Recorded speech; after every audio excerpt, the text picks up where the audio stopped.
Wassalatu wassalamu ala Rasulillah wa ala alihi wa ashabihi wa mawalah. Asyhadu an la ilaha illallah wahdahu la syarika lah wa asyhadu anna Muhammadan abduhu rasuluh wa safiyuhu wa khaliluh adal amanah wa nasahal ummah wa jahada fi sabilihi haqqa jihadih.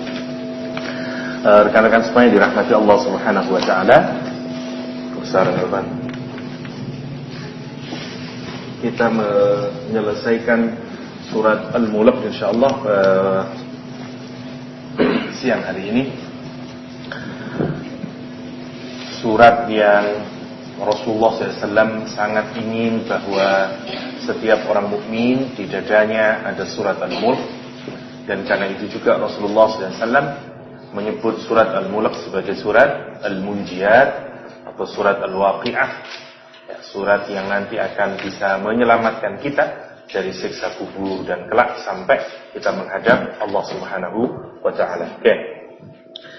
Secara umum sebenarnya surat Al-Mulk ini terdiri dari 6 bagian besar, ya.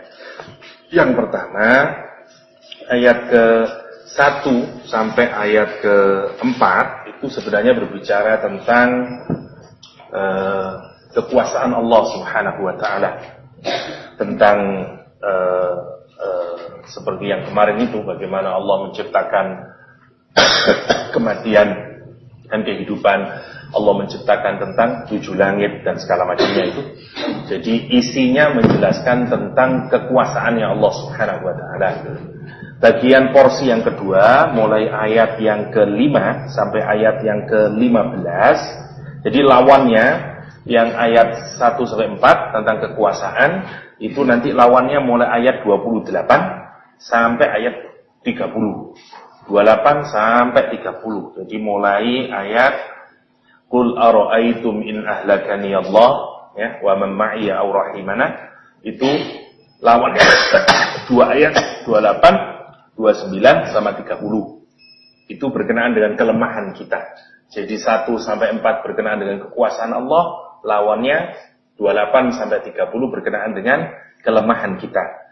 Ayat 5 sampai 15, ya, 5 sampai 15 berkenaan dengan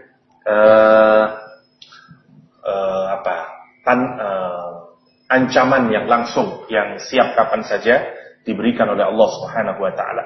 Ancaman yang bisa datang seketika, ya. Atau apa namanya? Ya, ancaman yang bisa datang seketika dari ayat 5 sampai 15. Kapan itu terjadi? Ayatnya mulai ayat ke-25 sampai ke-27.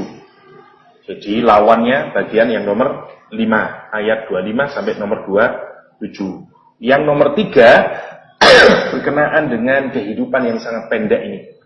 Dari ayat yang ke-16 sampai ayat ke-22, lawannya ayat ke-23 sampai 24. Ya, ayat saya keliru. Ayat 5 sampai 15 berkenaan tentang surga dan neraka. Ayat 25 sampai 27 berkenaan dengan kapan itu. Ayat ke-16 sampai 22 berkenaan tentang ancaman yang bisa terjadi kapan saja seketika. Lawannya ayat 23 sampai 24 kapan terjadinya. When-nya itu di ayat 23 sampai 24, ya.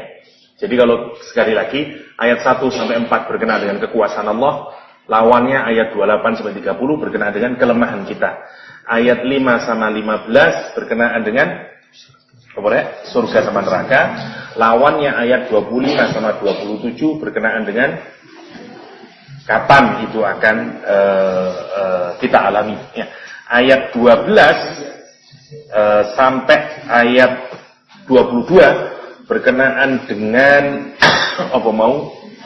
ancaman yang bisa datang seketika. Ayat 23 sampai 24 berkenaan dengan kehidupan kita yang amat sangat singkat ini.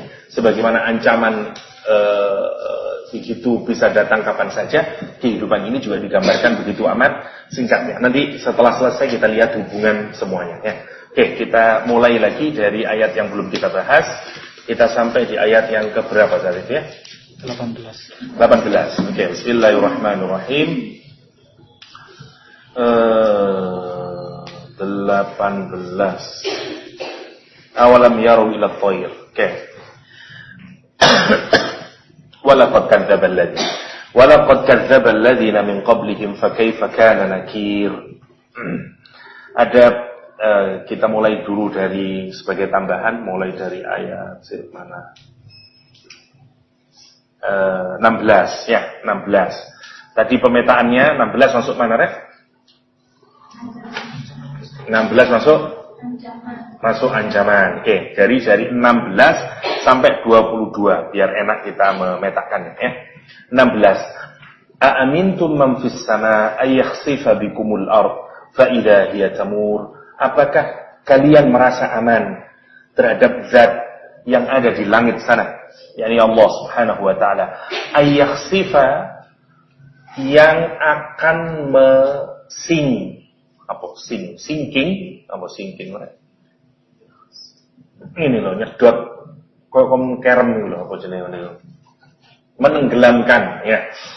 Oh, bumi ini itu ya, yang menenggelamkan ayat yang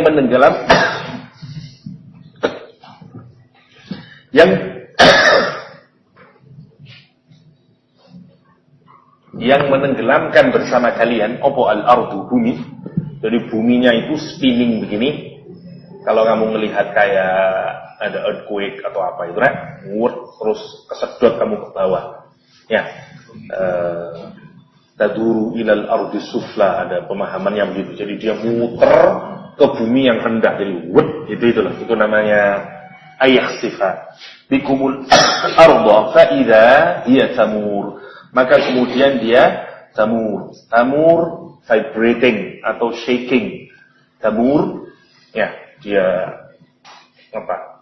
Shaking ya, atau vibrate kayak telepon mulai vibrate tuh ya. Kalau bumi itu kemudian disinkingkan oleh Allah SWT, maka bumi akan mengalami tamu. Itu untuk menunjukkan apa? Ancaman yang bisa datang kapanpun saja, sangat mudah bagi Allah SWT. Ya dah? Itu ancaman yang pertama. Amintum, apakah kamu merasa aman? Ya, kata Allah SWT. Kemarin sudah kita bahas, agak cepat saja. Am amintum, apakah kalian merasa aman terhadap zat yang ada di langit? Ayyursila alaikum hasiba, yang bisa jadi akan mengirimi atas kalian hasiba. Kemarin maknanya dua. Satu maknanya hasiba adalah batu ya, sebagaimana pada peristiwa Ashabul Fil. Mana yang kedua adalah bahan bakar yang bisa menghasilkan api atau angin yang panas, yang kencang, dan kemudian bisa membakar pohon-pohonan. Ya, itu maknanya hasiba. Makna hasiba. Dua-duanya boleh. Meskipun makna yang pertama yang jauh lebih banyak dipakai oleh para mufassir. Itu batu. Allah bisa menghujani batu kapan saja. Rentan sekali kalau kita pikirkan. Bisa dikasih meteor dengan sangat cepat. Ya, dihujani meteor, bisa dikirimkan api dari langit dan segala macamnya. Fasata'lamuna kaifa nadhir. Maka kalian bakal mengetahui kaifa nadhir ya. Kaifa nadhir, Masya Allah kalau kita pikir. Walaqad kadzdzaba alladziina min qablihim fa kaifa kana nakir. Dan sungguh kata Allah SWT telah berdusta umat-umat terdahulu ya, telah berdusta sebelum orang-orang Quraisy, sebagai gambaran dari agar orang Quraisy itu mengambil pelajaran dari kisahnya, misalnya kaum Ad, misalnya Ashabul Ukhdud ya, yang sudah dialami oleh kaum-kaum terdahulu yang orang Arab mengetahuinya. Kalau kita referkan ayat ini kepada penduduk Makkah, karena sebenarnya orang Arab juga sudah tahu, misalnya kaum Ad, kaum Tsamud misalnya, yang diketahui oleh mereka. Ini mestinya menjadi bahan renungan bagi mereka, bagaimana mereka kok masih saja berani untuk berdusta kepada Allah Subhanahu wa ta'ala. Itu bagaimana? Fasata'lamuna kaifa nadhir. Maka kelak kamu akan mengetahui bagaimana akibat mendustakan peringatanku, kata Allah Subhanahu wa ta'ala. Fasata'lamuna kaifa nadhir. Bagaimana kamu mendustakan peringatanku. Walaqad kadzdzaba alladziina min qablihim fakaifa kana nakir. Dan sungguh telah berdusta orang-orang sebelum kalian semuanya. Kita suruh mikir juga fakaifa kana nakir, ya. Bagaimana Allah Subhanahu wa taala mengungkapkan kemarahannya, mengungkapkan kemurkaannya, kaifa kana nakir. Saking marahnya Allah Subhanahu wa taala, ya, untuk nunjukin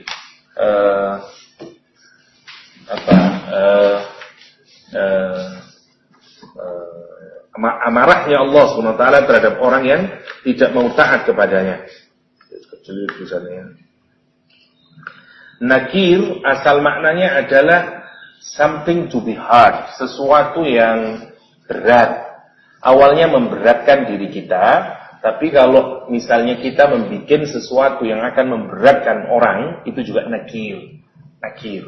Allah menyatakan fakaifa kana nakir, bagaimana Allah Subhanahu wa taala memberikan kesusahan, kepayahan, kengerian kepada orang-orang yang mendustakan Allah Subhanahu wa taala.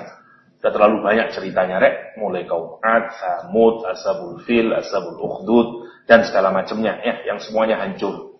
Bayangin sekarang ayat ini turun di Mekah, informasikan kondisinya orang-orang sebelumnya sebagai warning bagi orang Mekah. Kalau kamu terusin, nasibmu tidak akan jauh beda dengan kaum Samud, tidak akan jauh beda dengan kaum Ad, tidak akan jauh beda dengan kaumnya Nabi Saleh, Nabi Lut, dan ila akhirih. Itu maksudnya Al-Quran Karim.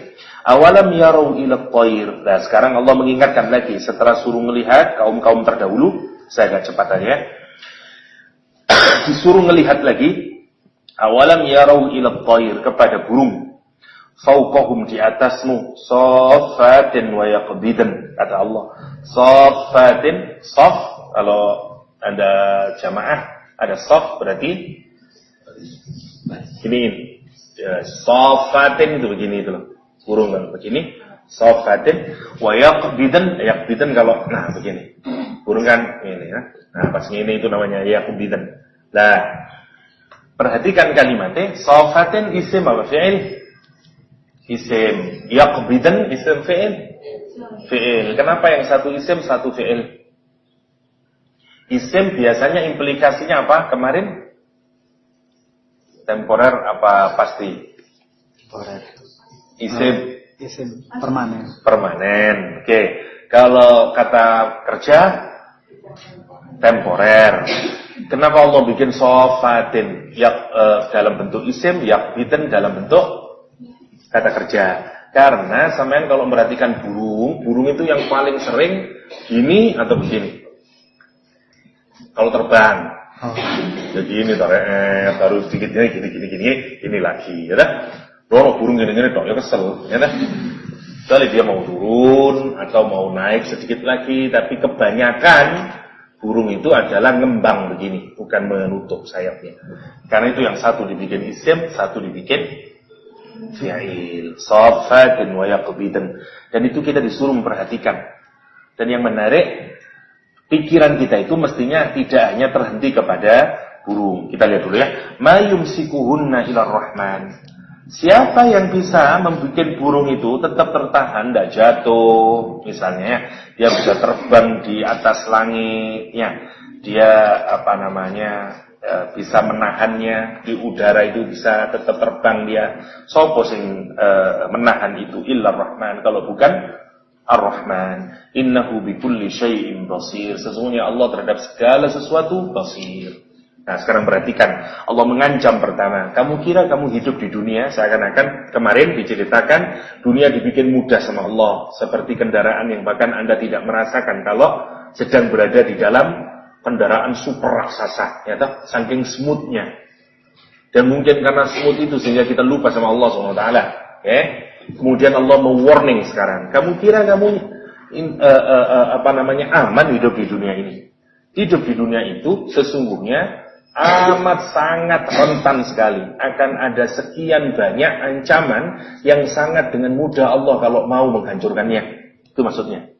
Lah, sekarang ini orang kaum Quraisy dibiarkan oleh Allah Subhanahu wa taala menzalimi orang mukmin, nyakitin orang mukmin dan segala macamnya. Itu bukan berarti kamu sedang aman. Dunia ini aman-aman saja, enggak. Kapan saja Allah setiap waktu bisa saja menurunkan apa? Yang pertama tadi apa?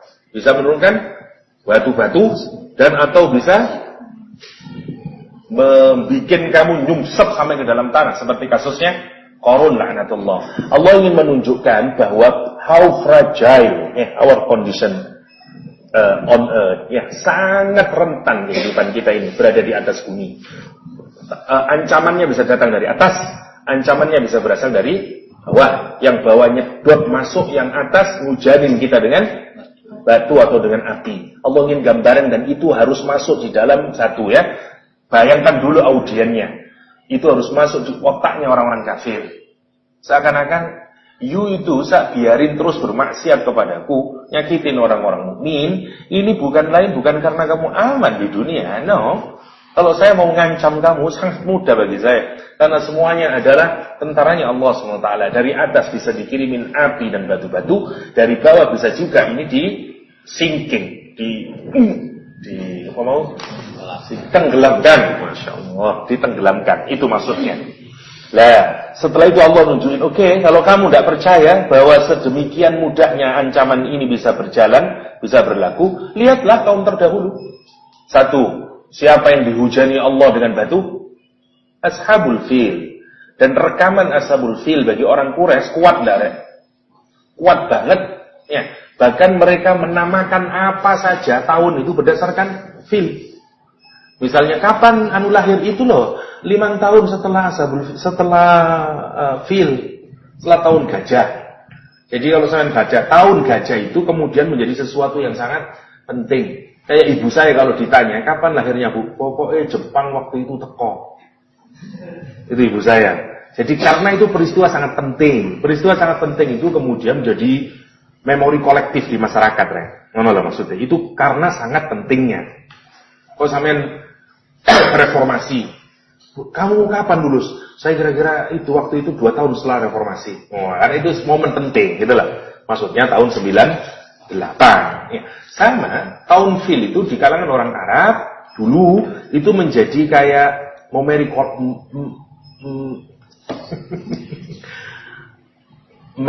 kolektif. Masya Allah. Kok apa kok susah ya? Turun kumpul baliknya. Memori kolektif masyarakatnya. Itu maksudnya. Allah ngingatin. Karena itu satu, diingatin dengan turunnya batu. Karena itu dekat ke pikirannya orang Quraisy. Yang kedua, atau peristiwa disedot itu. Seperti pada kasus Ashabul Ukhdud. Ya, yang diketahui oleh orang-orang Quraisy. Ya, tanahnya dikrek. Ya, dibikin well, kemudian dibakar hidup-hidup. Atau pada kasusnya Qarun. Ya, yang Allah menggambarkan fakhosafa, disinking. Kalimatnya sama, ayyakhsifa. Ya apa kalimatnya itu? Qala alladziina yuriduna hayatan 'ilatan mithla ma islama utiya qarun la tuhazzin 'azim qala alladziina yuriduna fakhasafallahu apa? Surat Qasas bidarihi fama kana lahu min fi'ati yansurunahu min dunillah fama kana lahu minal muntasirin. Nah, apa ayatnya? Fakhasafna bihi wa bidarihi al-ard. Ya, fakhasafna bihi wa bidarihi al-ard. Sama kalimatnya, ayyakhsifa, itu maksudnya. Fakhasafna, maka aku tenggelamkan, aku singkingkan. Ya, dengan seluruh kekayaannya itu. Mudah bagi Allah. You punya kekuatan berapapun, kalau Allah mau menurunkan azabnya, fakhasafna bihi wa bidarihi, dan tidak hanya Qarunnya sendiri, wa bidarihi sauma ini tanah menyedot bus habis ya. Fakhasafna bihi wa bidarihi al-ardh fama kana lahu min fi'ati yansurunahu min dunillah, dan tidak ada satu kelompok pun yang bisa menolong dia, dan dia memang bukan orang yang bisa ditolong. Mati nyungsep ya Qarun. Itu maksudnya. Ini jadi mulai ayat nomor 16 sampai berapa tadi? 22 isinya tentang immediate threat dari Allah SWT. Ya. Oke, kita lanjutkan dulu agak cepat. Awalam yarau ila thair, dan sekarang kamu lihat, Allah setelah melihat kelihatan kaum terdahulu. Kalau kamu tidak percaya, sekarang kamu lihat burung itu. Bagaimana burung bisa terbang, dia kembangkan sayapnya, kemudian dia bisa begini naik dia, dan tidak jatuh dia. Tapi kata Allah, siapa yang bikin begitu itu kalau bukan Allah? Nah, kenapa Allah kemudian kok tiba-tiba ke burung? Kenapa? Karena burung itu, berapa lama dia bisa terbang di atas udara? Saya tanya, ada enggak burung yang terus terbang ke udara? Ya, dia pasti akan jatuh ke bumi. Dia akan hinggap di bumi. Kita ini bisa terbang, maksudnya kita ini bisa hidup di dunia ini, makan, minum, senang-senang segala macamnya. Itu karena Allah Subhanahu wa taala membiarkan kita seakan seperti burung yang mengepak-ngepakkan sayapnya.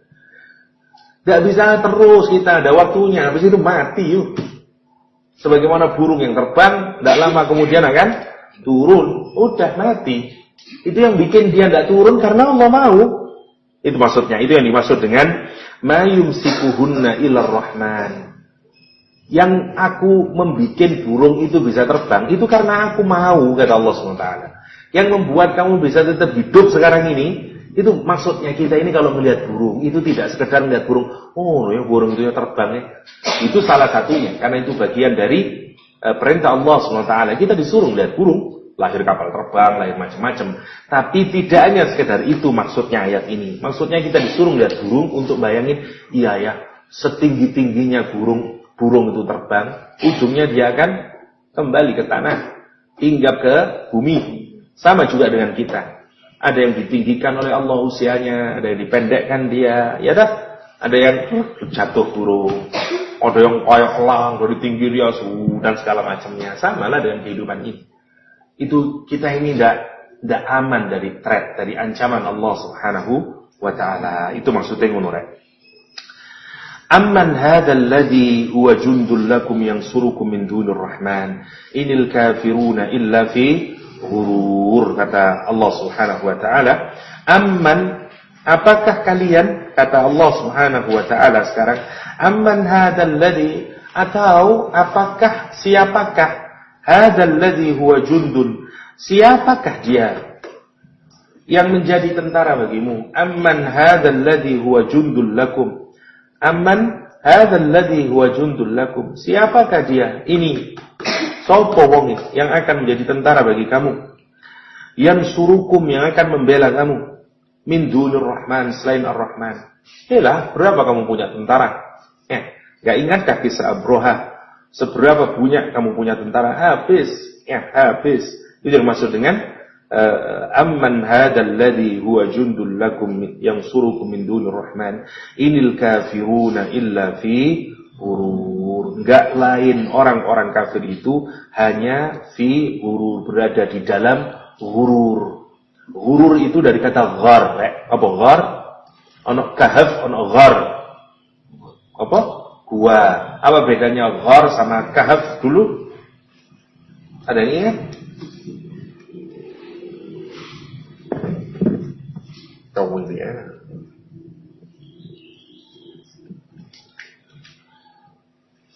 Kaget tuh. Siapa yang ingat? Ghar, ya.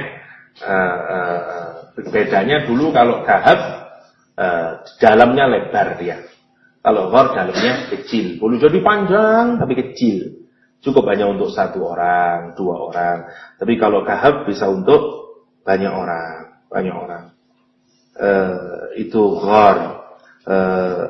Dari situ kemudian diambil kata ghurur.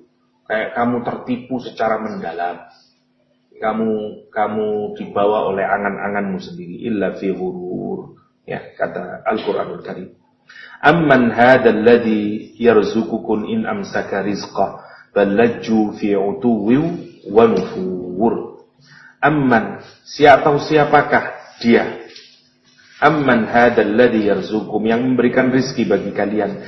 In amsaka rizqah, jika Allah mencegah, jika Allah menahan rizkinya. Ballaju, akan tapi mereka itu laju. Laju, masih ingat waktu kita bahas surat An-Nur kemarin? Fi bahrin lujjiyin, masih ingat? Dalam, oke. Bahrin lujji. Ya, jadi laju dari kata sama, dalam banget. Ballaju, tapi mereka ini dalam banget. Bukannya mereka ini makin sadar pada Allah SWT, tapi makin hari, makin dalam, makin dalam. Dalam apa?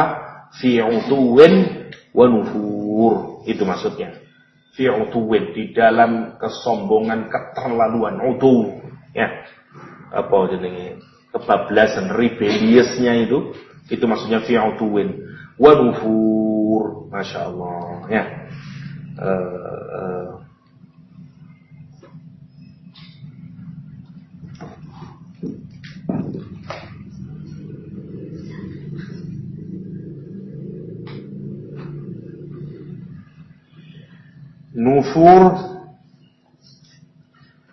Nufur menolak sesuatu karena kita membencinya, namanya nufur.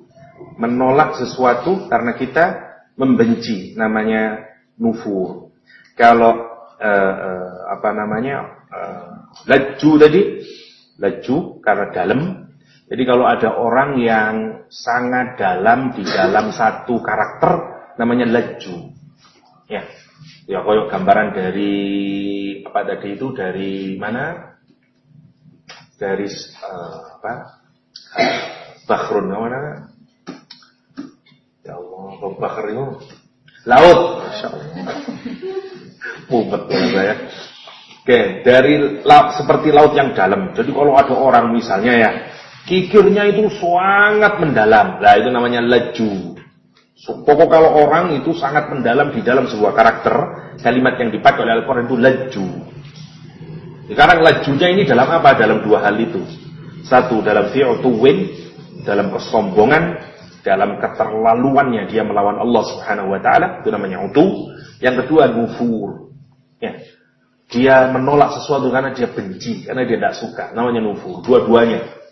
Ini karena sombong, karena ismunigu. Bukan mereka malah taat pada Allah, tapi mualah bebal dia. Afama yamshi, terakhir sekarang. Afama yamshi mukibban ala wajhihi ahda amma yamshi sawiyan ala siratim mustaqim, kata Allah. Afaman, apakah orang yamshi yang berjalan mukibban, kabban to fall. Kalau kita ini jatuh, wajah kita sampai ke bawah gini, namanya kabban. Mukibban, orang yang diun.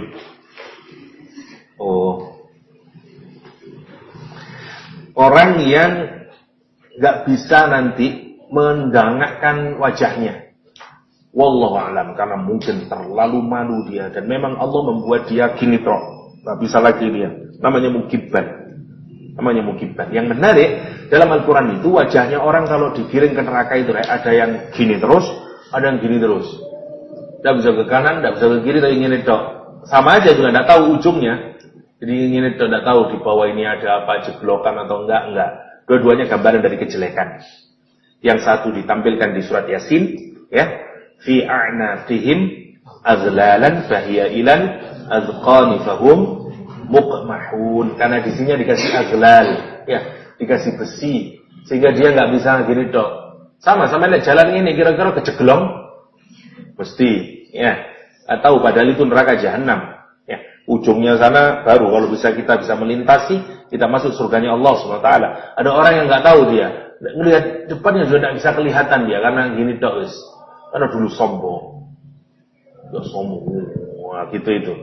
Nah, gambarannya gitu. Yang ini mukibban, yang ini gini dok, sama melakukan ini yo, bodoh aja, karena sama tidak bisa. Orang itu bisa selamat kalau dia pandangannya jelas, bisa ke atas, ke kanan, ke kiri dan segala macamnya. Itu yang mau dibawa Al-Quran. Sekarang Allah menggambarkan, kalau kamu menuju satu tujuan, satu destinasi, apakah orang yang berjalan mukibban sambil dia begini, ya, ada wajih, ya, atas wajahnya ahda, jauh dia lebih tahu, jauh dia lebih jelas, lebih banyak mendapatkan petunjuk, ya. Ahda amma yamsi sawiyan ala siratim mustaqim, dibanding orang yang sawi. Masih ingat kemarin basyaran sawiya, apa maknanya kemarin? Outright, stand up out, yang gini, lurus kenceng, gagah. Nah, itu kan saya maknai kemarin. Selain maknanya proporsional, maknanya adalah standing upright, sawiyan, ini lurus, gagah ini loh. Nah, itu sawiyan. Ya, sama dipakai di ayat ini, sama. Orang yang gini jalannya itu tokak, jelas tahu semuanya gini. Ya, tapi tidak sombong deh. Tidak sombong itu sekolah abelalang ini. Nah, itu namanya dia sawiyan, proporsional tetap. Meskipun, jadi semuanya, kalau orang pandangannya proporsional, tidak terlalu ke atas, tidak ke bawah, namanya sawiyan. Ya, itu gambarannya di Al-Quran penggunaan kata sawiyan. Afaman yamshi mukibban ala wajhihi ahda man yamshi sawiyan ala siratim mustaqim. Sekarang pikirin, siapa yang jauh mendapatkan petunjuk dari Allah Subhanahu wa taala? Orang yang sedang berjalan menuju siratul mustaqim, orang yang menundukkan pandangannya ke bawah, atau orang yang bisa dengan tegak lurus melihatnya? Sopo sekarang yang bisa melihat? Siapa yang bisa mengantarkan pada siratul mustaqim? Tentu mereka yang sawiyan, ya, bukan yang mukibban, itu maksudnya. Allah sekarang berjalan terjungkal atas mukanya, terjungkal di atas mukanya. Ya apa terjungkal di atas mukanya? Ya? Tak tahu deh. Terjungkal di atas mukanya. Ya semoga yang malah. Ya. Lebih banyak mendapatkan hidayah dibanding orang yang berjalan tegap, ya, di atas jalan yang lurus. Tentu saja orang yang tegak di jalan yang lurus yang jauh lebih dapat mendapatkan hidayah. Lah 16 sampai 22 ini berkenaan dengan apa more immediate threat, ya, ancaman yang bisa datang kapan saja dari Allah Subhanahu wa taala.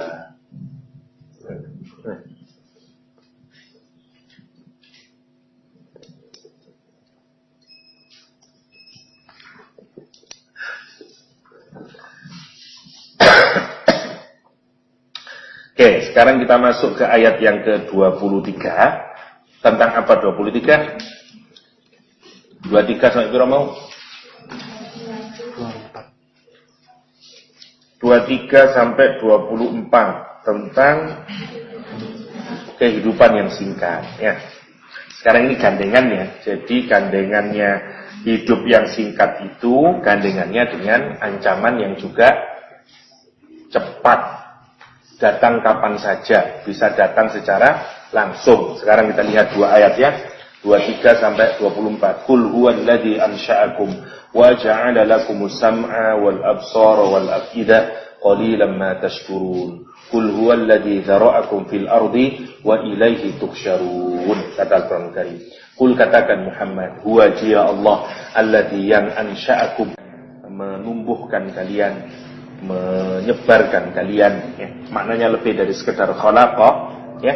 Wa ja'ala lakum, dan kemudian menjadikan bagi kalian as-sam'a, pendengaran, wal absara, dan penglihatan, wal afidah, dan hati. Qalilan ma tashkurun, sedikit sekali dari manusia itu yang bersyukur kepada Allah Subhanahu wa taala. Sekarang kita perhatikan kenapa Allah mengurut sam'a, absar, afidah, ya. Karena ini urutan yang bukan ngasal. Kenapa Allah mengurutkan sam'a dulu, baru absar dulu, baru afidah? Karena ini dikaitkan dengan hidayah tadi, ya. Orang dapat hidayah itu pertama karena dia mau mendengar. Karena itu alat yang digunakan adalah as-sama', ya. Kalau dia sudah mendengar, seperti bahasan yang tadi, orang yang mana yang lebih mendapatkan petunjuk dari Allah kalau orang sedang berjalan dalam siratal mustaqim. Tentu yang pertama orang yang mendengar dulu. Setelah mendengar, dia pahami dan dia siap untuk melakukan atau melewati siratal mustaqim itu. Dan kalau Anda lewat siratal mustaqim, apa yang Anda butuhkan? mata. Karena Anda sekarang harus melihatnya. Nah, setelah Anda sudah mendengarkan, sudah melihat dengan mata, yang dibutuhkan adalah konsistensi. Ya, terus biar nggak bosan di situ, keep strong, terus ada di jalan itu. Dan itu yang dibutuhkan adalah afidah. Karena itu kita butuh tiga-tiganya. Sam'u wal absar wal afidah. Wal afidah. Menarik lagi, kenapa sama dibikin satu, absar dibikin jamak, afidah dibikin jamak. Kita sudah bahas itu. Ada yang ingat kenapa? Kenapa sama kok tunggal? Fokus. Tidak bisa mendengar. Dua sekaligus. Kita ini kebanyakan tidak bisa mendengar satu sekaligus. Dan itu juga menunjukkan kita ini harus serius dalam mendengar itu. Satu karena terhadap Al-Quranul Karim. Jangan dia digunakan, jangan kita mendengarkan Al-Quran hanya sekedar sambil lalu. Ya, karena tidak bisa. Dia sama yang pertama. Absar kita bisa dengan melihat banyak hal. Tuh, saya bisa melihat macam-macam. Ya, kursi, meja, satu kali view kita bisa melihat macam-macam. Hati kita juga bisa macam-macam, tapi tidak pendengaran kita. Satu. Jadi mulai sekuennya itu ya, mulai Allah menciptakan ya memang itu yang lebih cepat dulu. Sama dulu memang kalau kita di rahim, habis itu mata, habis itu hati, cocok ya. Yang kedua, penggunaannya memang begitu nanti di lapangan. Sama dulu, baru basar dulu, baru afidah dulu. Jadi semua sekuen ini, kenapa Allah sama dulu, baru absar, baru afidah, memang memenuhi semua kriteria. Masya Allah, ada dipikir ya, indahnya Al-Quranul Karim. Allah yang bikin begitu itu. Ya, qalilan ma tashkurun, tapi sedikit orang yang mensyukuri itu. Syukur terhadap dikasih sama, dikasih absar, dikasih afidah. Yang dipakai oleh Al-Quran di sini afidah, ya. Jamaknya apa? Fuad. Ada yang ingat fuad kemarin? Bedanya dengan hati? Ada lahmun fa'id. Apa kemarin? Kalau kita roasted, ya daging. Kalau dipanasin, manggang daging. Jadi daging panggang, roasted lamb, ya. Bahasa Arabnya fa'id, ya.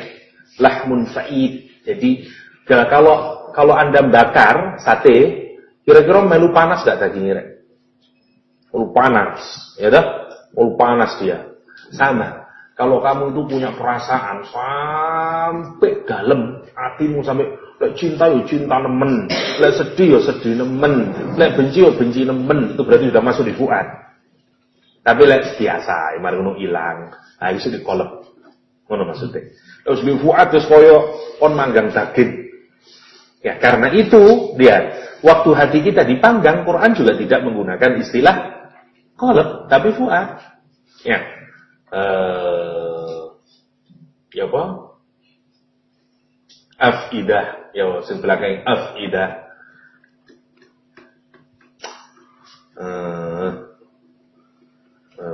Fa ummuhu hawiya. Humazah.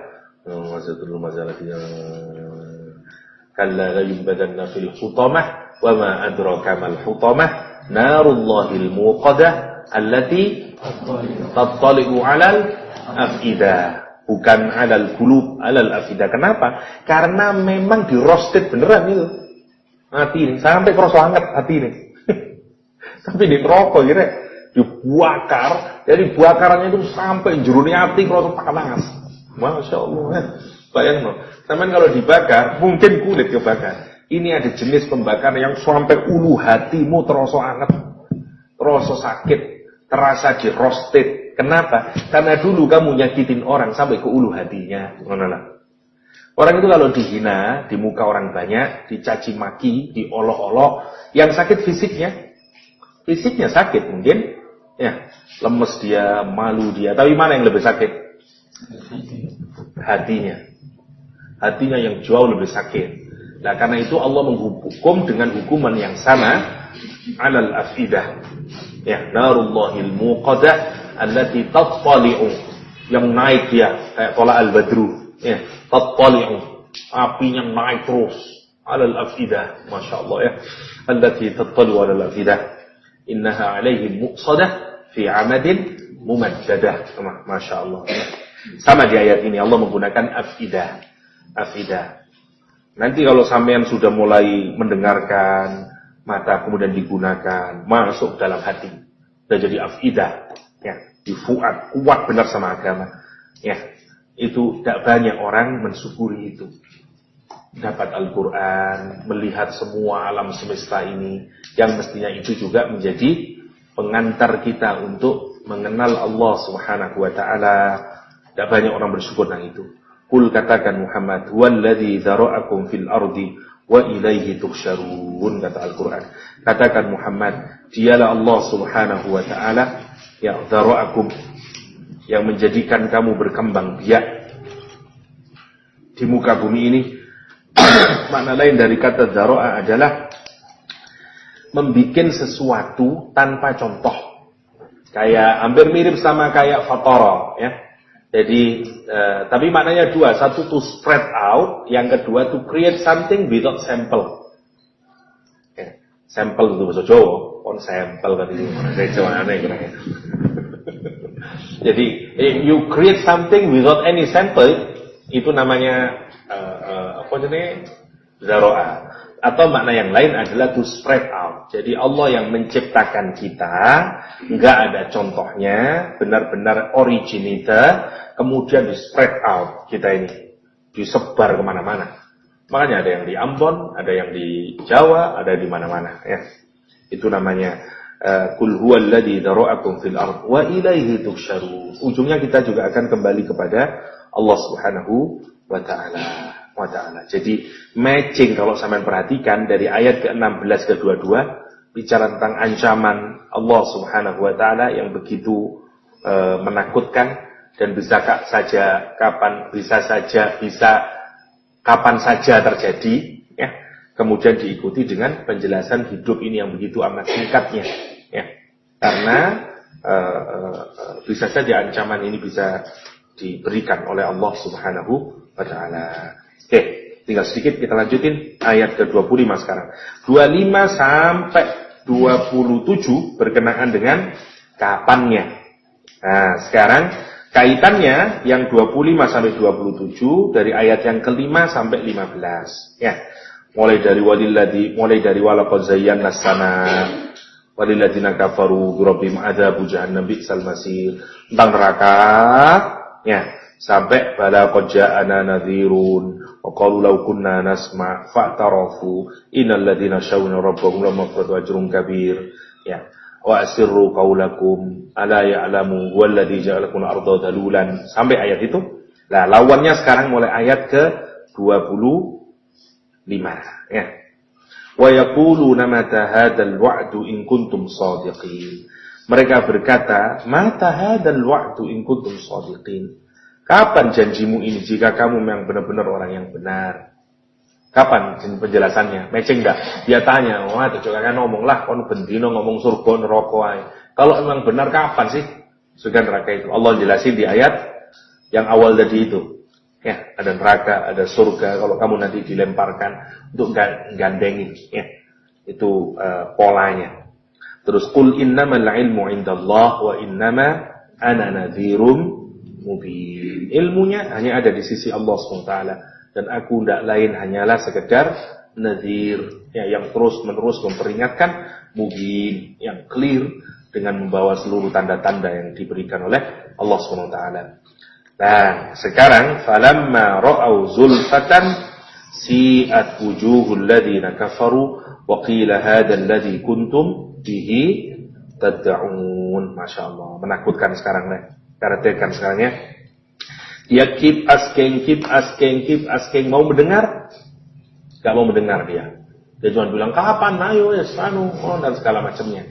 Kesalahan kemarin yang mereka sadari kemudian setelah Allah menjerahkan neraka, fa'tarafu bidambihim itu, kemudian apa? Lau kunna nasma' au naqil. Apa yang gak ada? Melihat yang gak ada. Nasma' sama naqil, yang tidak ada melihat. Kenapa? Karena belum melihat. Iman itu bukan persoalan yang bisa dilihat. Kapan nanti melihatnya? Nanti ini. Falamma ra'auhu, baru dia sadar. Dulu dia tidak mau mendengar, tidak mau menggunakan otaknya, karena dia hanya mau menerima jika dia bisa melihat, jika seeing is believing. Padahal Allah menyuruh dengan semua tanda-tanda dikasih clue, dikasih contoh-contoh yang begitu amat jelasnya, ya. Sampai dikasih contoh burung, dikasih contoh 7 langit, dikasih contoh sama dunia, dikasih contoh apa saja. Kalau itu belum mengantarkanmu kepada Allah Subhanahu wa taala, ya bahkan sampai mereka bohong semuanya ini. Ma kunna, kata dia, min syai', enggak ada Tuhan, enggak, ma nazzalallahu min syai', ya. Tuhan enggak menurunkan apapun, saya kan keterlaluan lah itu. Udah super duper keterlaluan. Dan akhirnya apa yang terjadi? Falamma ra'auhu, maka saat mereka melihat neraka zulfatan, coming closer and closer and closer, namanya zulfa, ya, makin mendekat zulfatan, si'at wujuhul ladzina kafaru, ya, jelek, sa'a, ya, si'at, dihitamkan, dijelekkan, sayyi'at, satu akar kata sa'a, berasal dari kata sau awalnya, artinya adalah disease atau batang, apa jadinya, bangkai, ya, yang amat sangat jelek, sama seperti akar asal muasal dosa kita itu loh, ada su, ada sayyiat, ada danab, ada macam-macam, ada dambun, ya, ada zallat, ada macam-macam nama-nama dosa. Su itu sebenarnya adalah dosa yang mestinya ruhani kita sendiri menolaknya, karena memang mestinya orang yang normal, yang sehat jiwanya, jijik melihatnya, sebagaimana kita jijik melihat bangkai itu. Sa'ama yahkumun, sayyiat, ya, innamat taubat, misalnya Al-Quran menggunakan kata sayyiat. Ini nanti orang, masya Allah ya, baru melihat neraka aja wajahnya sudah jelek. Kamu pernah lihat enggak orang itu berubah menjadi jelek saat ketakutan? Saya enggak percaya futuun, wong nek ketakutan ono sing ganteng masih ayu dadi welek, ya, lek kon wedi. Oh ya apa lah, enggak bisa ekspresi ini. Tapi tontonan di perfilman atau apapun, orang itu kalau ketakutan berubah wajahnya, jelek jadinya. Allah menyatakan ini sebelum disiksa loh, rek. Dia cuman melihat saja, falamma ra'auhu zulfatan si'at wujuhul ladzina kafaru, welek, ya, jelek wajahnya orang-orang yang kafir. Waqila, dan kemudian dikatakan hadzal ladzi kuntum bihi tad'un, inilah yang dulu kalian selalu tad'un. Makna yang pertama tad'un, yang kalian dakwahkan, yang kalian klaim. Mana enggak ada itu neraka apa itu begitu kan, iki lho sing mulai biyen mbok sampean omongno itu lho. Itu yang pertama. Yang kedua maknanya tad'un, dijanjikan. Ya ini yang memang dijanjikan untuk kalian. Dua-duanya boleh maknanya. Satu didakwakan, yang kedua memang sudah dijanjikan oleh Allah Subhanahu wa taala. Karena dia bikin klaim gitu, neraka itu gini. Itu tad'un. Kalau di maknanya ada yang baca kasih tasdid, ada yang tidak tasdid kalau dalam qiraahnya. Oke. Qul ara'aytum in ahlakani Allah wa man ma'i aw rahimana fama yujirul kafirin min adabin alim. Sekarang dari ayat ke-27 ya, mulai falamma ra'auhu zulfatan itu sudah mulai masuk 28, sudah mulai masuk betapa lemahnya kita ini ya. Kalau sampai 27 itu jawaban dari kapan akan terjadinya. Ya, jadi penyesalannya ada gunanya dulu. Kalau kalian perhatikan di ayat yang awal-awal berkenaan dengan orang kafir yang dimasukkan neraka, ditanyain kenapa kamu bisa sampai ke neraka dan segala macamnya, terus dia sadar, iya karena lau kunna nasma'u naqil ma kunna fi ashabis sa'ir, kata dia, fa'tarafu bidzambihim fasuhqan li ashabis sa'ir, ya, suhqan li ashabis sa'ir. Suhqan itu gambarannya begini, saya lupa kemarin. Suhqan itu gambarannya aibu, dan gambarannya begini, Rek. Kalau kamu ke kot, ya, kalau kamu ke pengadilan, terus judge itu telah memutuskan bahwa kamu akan dihukum selama 10 tahun misalnya. Terus kamu nangis merintih-rintih, dapat entobi. Oh ya, nangis misalnya, terus minta, saya tolong dong, terus bilang aja, tidak bisa, sana bawa orang ini, jauhkan dia ini, udah masukin dalam penjara, namanya bu'dan. Nah, tapi kalau kita jauh lebih parah lagi ngomongnya, suhqon, maksudnya. Jadi suhqon itu kalau ditafsir memang diartikan bu'dan, sama satu ekspresi kalau kita ingin bu'dan, ya, suhqon, ya sama. Itu yang dimaksud dengan dia selalu mempertanyain itu, kapan itu dan segala macamnya. Allah menjawab mulai dari ayat yang ke-25 sampai di ayat yang ke-27, 28 terakhir menunjukkan kelemahan kita.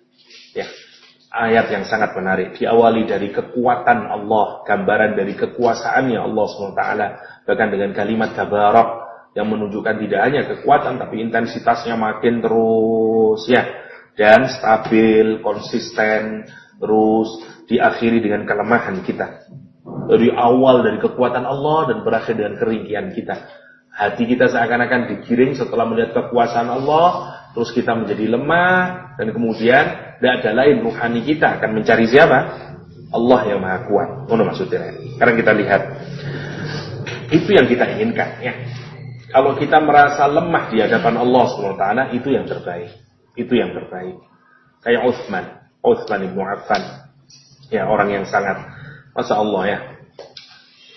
Utsman itu memendam cinta sebenarnya kepada Ruqayyah awalnya. Utsman itu pemalu banget dan hayaknya sangat kuat, dan dia ini jatuh cinta sebenarnya sama Ruqayyah. Tapi dilalah kersaning guzialah, ya, Ruqayyah dinikahkan oleh Nabi sama anaknya Abu Lahab, ya, sebelum masuk Islam. Jadi dua anaknya Abu Lahab kawin sama anaknya Nabi. Bayangin, mertua, tidak sekedar paman, ya, semuanya nanti jadi pertua. Jadi Utbah sama Utaibah, kalau saya tidak keliru, dua anaknya Abu Jahal.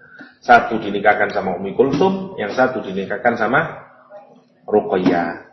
Nanti dua-duanya ini cerai karena perintah siapa? Bapaknya sendiri. Pak, kurang ajar ya Abu Lahab. Begitu Nabi Muhammad mengaku menjadi nabi, ya, turun ayat wa anzir ashiratakal aqrabin, nasihati Nabi Muhammad bahwa aku ini nabi diutus, marah Abu Lahab itu. Anaknya dipanggil, kon seneng bapak, kon seneng mertuamu. Ya, jenengan bapak, kon nek pancen anakku, ceren anakmu Muhammad. Wah, istrinya Muhammad, anaknya Muhammad SAW, kata dia, dan ludahin dia. Gak usah dijelasin apa artinya, ludahin aja. Kayak kamu merasa jijik. Itu yang diperintah oleh Abu Lahab. Ya. Datang Utbah kepada Rasulullah SAW dan menyatakan di depan Nabi, aku cerai putrimu dan dengan alasan apapun, dan diludahi tapi tidak sampai ludahnya. Dan Nabi pun berdoa terkenal itu. Allahumma sallallahu alaihi bikalbin min kalabik. Ya Allah, kuasai dia dengan anjing dari anjing-anjing. Kuasai dia dengan binatang buas dari binatang buasmu. Saking marahnya Rasulullah. Pernah Rasulullah doa marah, ya kayak mana itu? Kenapa anaknya Abu Jahal engkau dientek dipangan harimau anaknya. Wah, kok mau kapan ya? Tapi menarik, karena doa itu ketakutan Utbah. Bilang sama ayahnya Abu Lahab, oke, kalau begitu kita nyewa bodyguard. Anaknya ini pedagang internasional, dagangnya ke Syam, ke Yaman. Waktu menuju Yaman, mereka sudah mempersiapkan bodyguard dalam perjalanan menuju Yaman. Sampailah disinggah di suatu kampung, kan jauh perjalanannya ya, berhari-hari. Nah, kemudian mereka istirahat. Tanya ke orang kampung, di sini kalau malam ada binatang buas ya? Iya ada biasanya. Tambah ketakutan ya. Diletakin di kemah, dikelilingin dengan penjaganya, bodyguardnya. Kuda-kuda disiapkan. Kuda itu kalau ada binatang buas mendekat, dia tahu. Nalurinya begitu, dia akan meringkih. Kalau meringkih orang bangun, kalau bangun dia bisa proteksi. Semua logika udah dipakai, tapi semuanya dibikin tidur sama Allah SWT. Dan singanya berjalan dengan gontainya itu, habis. Dan sedekah Rasulullah ya. Itu salah satu kisahnya anaknya. Nah, nanti Utsman kemudian dibilangin sama bibinya, kamu tahu tidak ada orang sekarang mengaku jadi Nabi Muhammad? Siapa? Muhammad, orang yang shadiqul amin itu, kata Utsman. Orang yang sangat jujur dan baik itu. Iya. Kalau gitu aku tak tanya sama Abu Bakar deh. Dia datang ke Abu Bakar menyatakan lebih baik kamu beriman sama dia. Dia baik-baik datang sama Rasulullah, dijelaskan oleh Rasul, kelepek-kelepek Utsman masuk Islam. Begitu masuk Islam, Utsman juga sudah mendengar bahwa Ruqayyah diceraikan oleh suaminya. Kepingin Utsman itu rek. Dilala kasih misalnya dinikahno ambek Ruqayyah. Wasaweneng Utsman. Cinta mati sama Ruqayyah. Meskipun janda, ya. Janda anaknya Rasulullah, rek, udah mau. Singkat cerita, waktu perang Badar, Utsman adalah orang yang tidak ikut perang Badar tapi dapat pahala perang Badar. Jadi dia meskipun tidak ikut perang Badar tapi termasuk Ahlul Badar. Kenapa? Karena Nabi Muhammad yang menyatakan. Ruqayyah jatuh sakit, akhirnya Utsman mau berangkat perang oleh Nabi, tidak boleh, rawat istrimu. Ya. Merawat istri, pulang dari perang Badar, sudah meninggal Ruqayyah. Utsman membisu 2 tahun. Males ngomong, tidak pernah ngomong, sedih terus karena ditinggal Ruqayyah. Masya Allah ya. Menarik Utsman ya. 2 tahun nggak ngomong, membisu Utsman. Sampai kemudian ditanya oleh Rasulullah, ada apa yang terjadi pada dirimu? Kata Utsman, 2 hal ya Rasulullah. The death of Ruqayyah, kematian Ruqayyah, dan something else. Oh, something else itu. Saat aku menjadi suaminya Ruqayyah, hubunganku dan dirimu bukan saja hubungan sahabat dengan Rasulullah SAW, tapi hubungan seorang menantu dengan mertuanya. Setelah kepergian Ruqayyah, aku tidak punya lagi hubungan istimewa itu ya Rasulullah. Masya Allah ya. Saking cintanya dengan Nabi, malaikat Jibril turun ngandani Nabi Muhammad nikahno Ummu Kulsum ambil Utsman. Dan kemudian dinikahkan. Dan Rasul sampai menyatakan, kalau aku punya 10 anak putri, aku akan nikahkan satu persatu kepadamu Utsman. Ya. Karena itu dikenal dengan Dzun Nurain. Cintanya kepada Rasulullah gila, Utsman itu. Jadi yang dia sedihkan itu bukan hanya kehilangan Ruqayyah, tapi kehilangan koneksi istimewa. Kalau saya masih jadi menantu Rasulullah SAW, itu kan istimewa banget. Karena cintanya sama Nabi. Jadi saya jauh lebih dekat dengan Nabi. Itu yang dipikirin. Gak hanya semata-mata, jurek awak jadi wong biasa mana wis. Nah, kalau ini kan, deket toh. Ya, ini wong Indonesia itu masuk kelompok gawagis kan, ngono toh. Dan dari mantu, mana lah, ngono toh. Itu pikirannya Utsman. Dan karena saking cintanya itu, nanti Utsman meninggal dunia. Ya, waktu terjadi peristiwa riot atau apa namanya? Riot itu. Strike, demonstrasi besar-besaran yang dilakukan oleh orang-orang Khawarij masuk, dan Umar itu tidak boleh makan, tidak boleh minum air zam-zam, tidak boleh sholat di masjid, di bolimi dari Utsman. Dan kemudian Utsman puasa hari Kamis, kemudian dia bermimpi Rasulullah SAW. Menjelang asar, habis sholat asar dia bermimpi, dan kata Rasul, Utsman, kamu nanti akan berbuka denganku bersama Abu Bakar, bersama Umar bin Khattab. Ya. Dan persis menjelang maghrib ditebas kepala Utsman, darah muncrat ke Al-Quran yang dia baca, fasayakfikahumullah wa huwas samiul alim. Cukuplah mereka itu tanggung dari pangeran. Ayat itu yang surat Al-Baqarah. Fasayakfikahumullah, ya. Serahkan semuanya, itu sudah ketentuan yang Allah Subhanahu wa taala. Itu ayat ujung akhir, ayat yang dikena darahnya Utsman Ibnu Affan. Yang Qur'annya itu masih ada di perpustakaan di Museum Turki sana.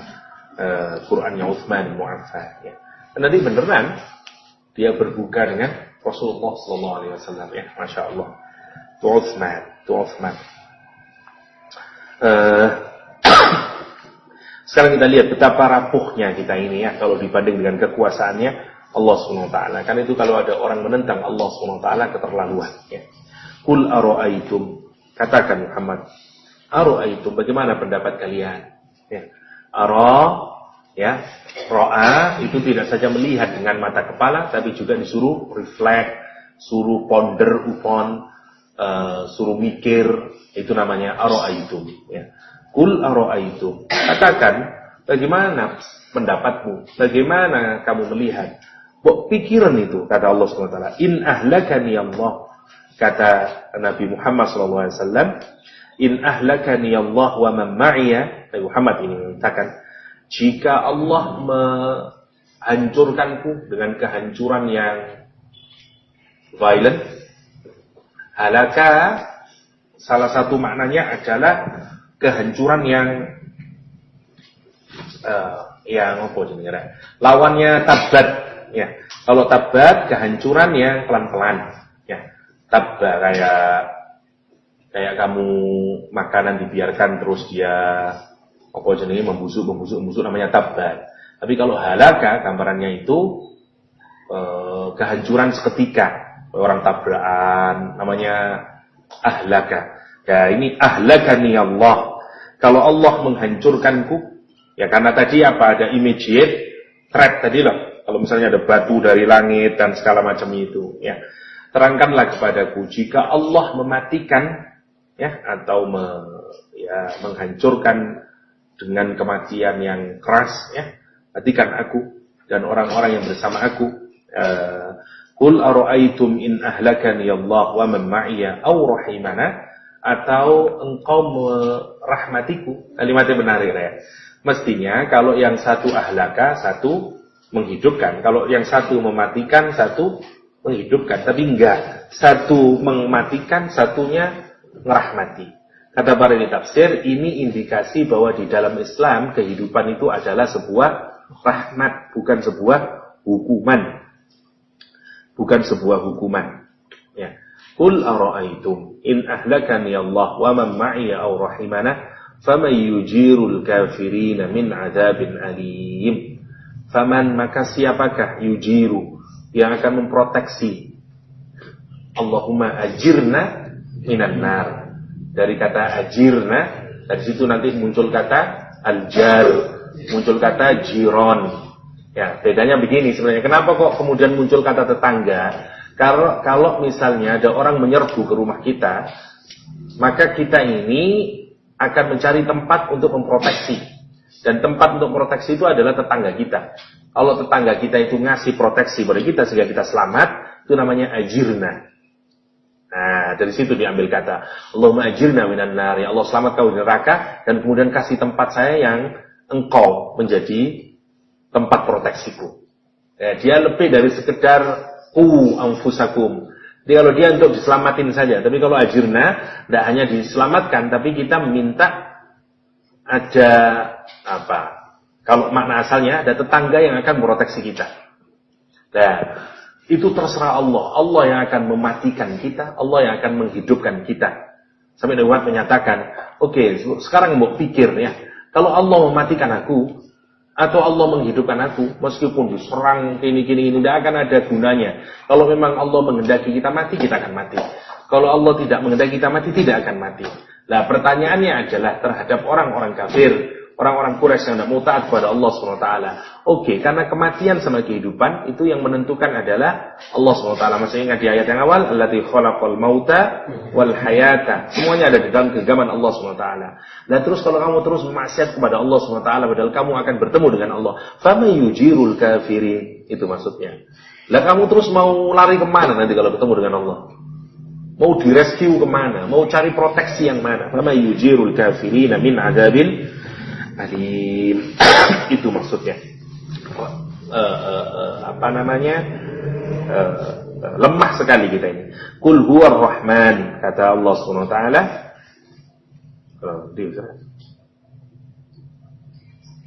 Qul huwar rahman, katakan dialah ar-rahman, amanna bihi wa alaihi tawakkalna, kita beriman kepadanya, dan ke atasnya kita, dan hanya kepadanya alaihi tawakkalna, kita bertawakal, menyerahkan seluruh urusan kepada Allah. Fasata'lamuna man huwa fi dhalalin mubin. Maka kamu akan mengetahui siapa sebenarnya, kelak kamu akan mengetahui siapa yang sebenarnya berada dalam kesesatan yang sangat nyata. Qul ara'aytum in asbaha ma'ukum ghaura faman ya'tikum bima'in ma'in. Kata Allah Subhanahu wa taala, qul ara'aytum, katakan Muhammad, katakanlah, ara'aytum, bagaimana pendapat kalian, atau terangkanlah, in asbaha ma'ukum ghaura, jika asbaha ma'ukum, jika air yang kalian miliki, yaitu Zam-Zam pada konteksnya orang Arab saat itu, asbaha dalam waktu satu malam, dalam waktu satu hari, bisa jadi kalau Allah mau dia ghauran, tiba-tiba dia menghilang, sinking, dia masuk ke dalam, masuk ke dalam, sehingga tidak bisa lagi diambil airnya, karena Allah tarik air itu ke dalam, namanya ghauran.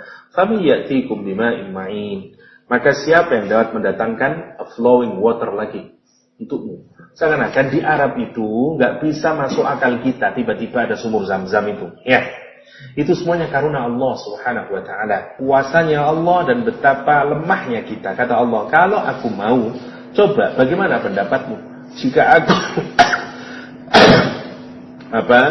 menjadikan dia kering, ditarik, disedot ke bawah airnya, sehingga kemudian tidak bisa lagi dicari, digging kayak apapun tidak ketemu airnya. Is asbaha ma'ukum ghaura faman ya'tikum bima'in mahin.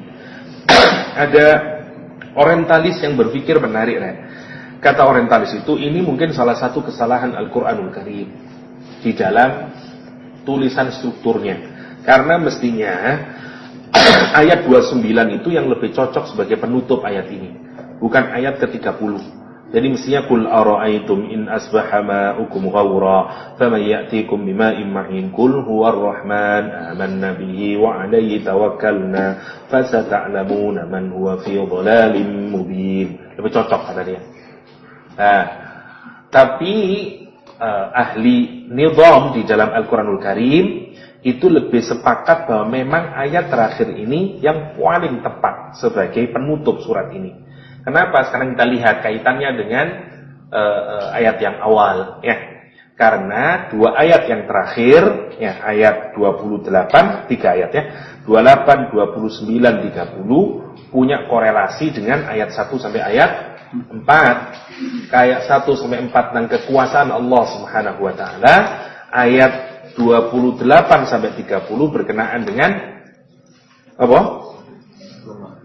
Kelemahan kita, kelemahan kita, karena kita bergantung pada Allah SWT. Lah, di dalam Al-Quranul Karim, gambaran dari kekuasaan Allah yang paling sentral, apa?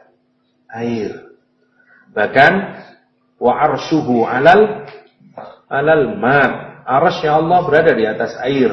Nggak usah terlalu dipikir, ya apa itu, nggak tutup utak kita, nggak usah dipikir, pokoknya ngono lah. Dan semua kalau Allah bicara tentang air, semuanya menunjukkan domirna, untuk menunjukkan keagungan, kemajesti, ta'zim. Inna anzalna matar, wa nazzalna alaihil ma, atau apalah, semuanya. Semua yang berurusan dengan air. Karena mungkin yang kita tidak tahu, mungkin kalau kita lakukan pendidikan air, mungkin substansi paling keren mungkin. Kita wallahu alam, saya tidak ngerti. Nah, itu yang harus jadi. Kenapa Allah menyatakan wa arshuhu 'alal ma? Kita enggak tahu di atas sama itu. Kita taunya air cuma ada di planet bumi. Sampai pengetahuan kita hari ini enggak ada yang tahu, Mas. Planet yang lain enggak ada airnya.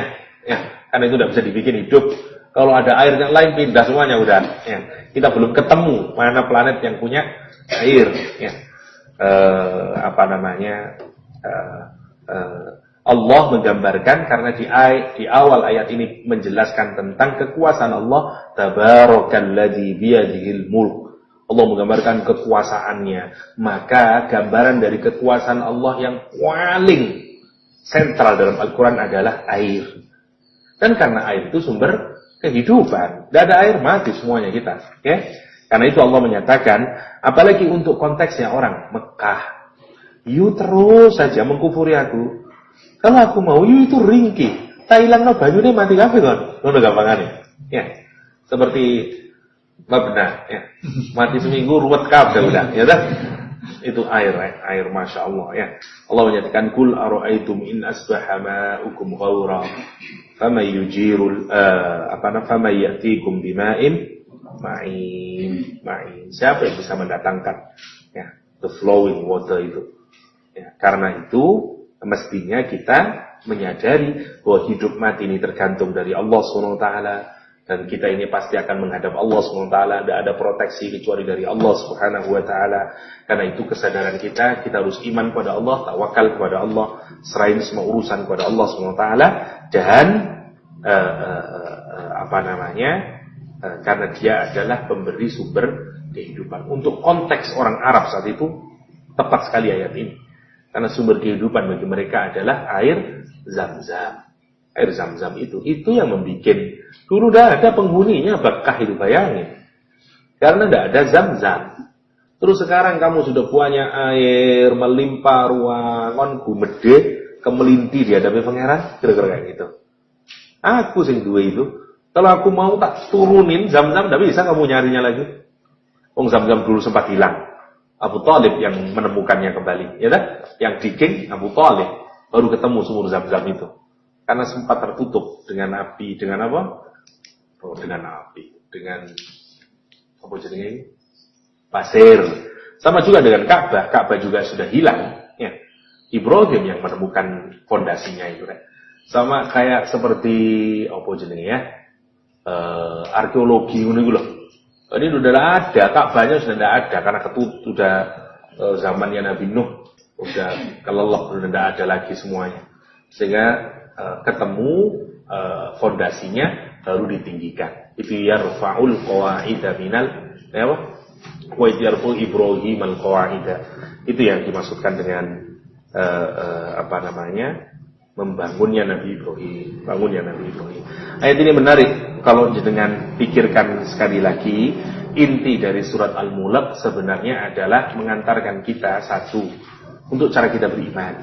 Kita diajari untuk menyadari kekuasaan Allah Subhanahu wa taala. Mulai yang Allah berkuasa di langit sama di bumi, sehingga kita menyadari bahwa kita butuh Allah Subhanahu wa taala mestinya, Setelah dijelasin kekuasaannya Allah yang di langit sama di bumi, kita diarahkan pelan-pelan bahwa tujuan hidup kita di dunia ini adalah untuk beriman kepada Allah Subhanahu wa taala. Nanti pasti ada tes, ujungnya adalah jadi syakir atau jadi apa kemarin? Kafur. Setelah itu Allah ngasih tahu, lihat kalau ujungnya nanti kehidupan itu, ujungnya kalau tidak neraka ya surganya Allah SWT. Dijelasin dulu, yang lebih penting dulu, neraka dulu dijelasin in detail bagaimana suaranya dan segala macamnya. Kemudian jelasin surga. Setelah itu Allah baru jelasin hidup kita juga yang amat sangat singkat. Karena itu kita harus hati-hati, tabung amal yang sangat banyak dan segala macamnya. Sebagaimana Allah mengancam dengan sangat singkat, hidup kita juga amat singkat. Dan kemudian Allah menjelaskan kapan itu akan terjadinya yaumul kiamah. Yang dulu membuat orang tidak mau beriman karena menyangka masih jauh, nggak ada itu, hanya pikiran dan segala macamnya. Dan Allah menunjukkan betapa lemahnya kita. Jadi kalau mau dilihat, itulah isinya surat Al-Mulk. Isinya surat Al-Mulk. Kekuasaan Allah diakhiri dengan kelemahan diri kita, terus ditambahi dengan surga sama neraka. Belakangnya dikasih tahu kapan terjadinya itu, saat orang-orang sudah melihat nanti. Falamma ra'au zulfatan yasi'at wujuhul ladzina kafaru. Terus digambarkan tentang ancaman yang sewaktu-waktu kapan saja bisa Allah datangkan, karena memang kehidupan ini bukan untuk selama-lamanya, sangat pendek kehidupan dunia ini. Itu yang mau diajarkan dalam surat Al-Mulk. Surat yang berisi tentang inti utamanya tentang apa? Tentang kekuasaan Allah yang menguasai alam semesta ini dan menguasai kehidupan kita. Baik mati dan kehidupan kita. Karena kita diciptakan dan dimatikan oleh Allah Subhanahu wa taala.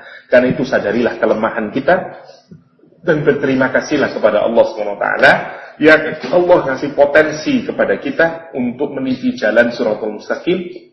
Dikasih sama, dikasih basar, dikasih afidah, dikasih Al-Quran. Semuanya ini adalah alat kita untuk mendapatkan hidayah Allah SWT, sehingga nanti kita dapat meniti jalan menuju Shiratal Mustaqim. Kira-kira itu secara singkat isi dari surat Al-Mulk. Sampai di sini silakan kalau ada yang mau ditanyain.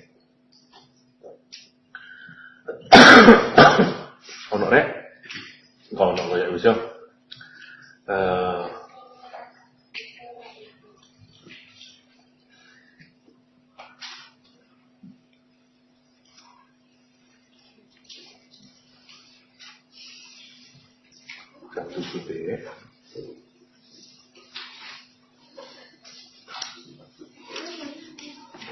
Kalau tidak ada, itu saja sebagai pengantar kita ya untuk surat Al-Mulk. Saya sangat berharap kalau sampean bisa nerusin. Nanti terserah ya opo siapa yang mengisi, bisa gantian, bisa Imran atau kalau ada yang lain yang mau berkenan, terus silakan. Saya insya Allah pulang tanggal 29, jadi Senin tanggal 30 berarti ya? Iya, Senin itu Selasa. Oh, Senin Selasa. Tidak belum ya. Kalau nanti kita mau ketemu lagi,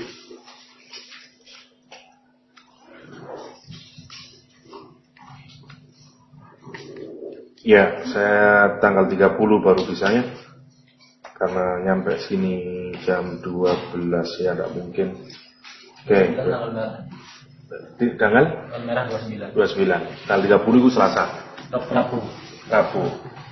Tadi itu Rabu, Kamis kemungkinan kalau masih ada mahasiswa, saya masih bisa ke kampus tanggal 30 sama tanggal 1 kemungkinan. Ya.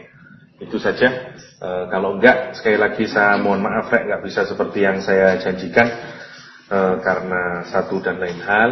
Kami semoga sampean terinspirasi untuk makin serius mendalami Al-Quranul Karim, karena itu bagian dari hal yang sangat dibutuhkan bagi kehidupan kita, terutama untuk mengantarkan kita tadi itu, ya, sawiyan ala siratim mustaqim, biar kita tidak mukibban ala wajhih, ya, mukibban ala wajhih. Itu saja. Terima kasih. Sampai ketemu lagi nanti. Allahumma muwaffiq lahu thariq. Assalamualaikum warahmatullahi wabarakatuh.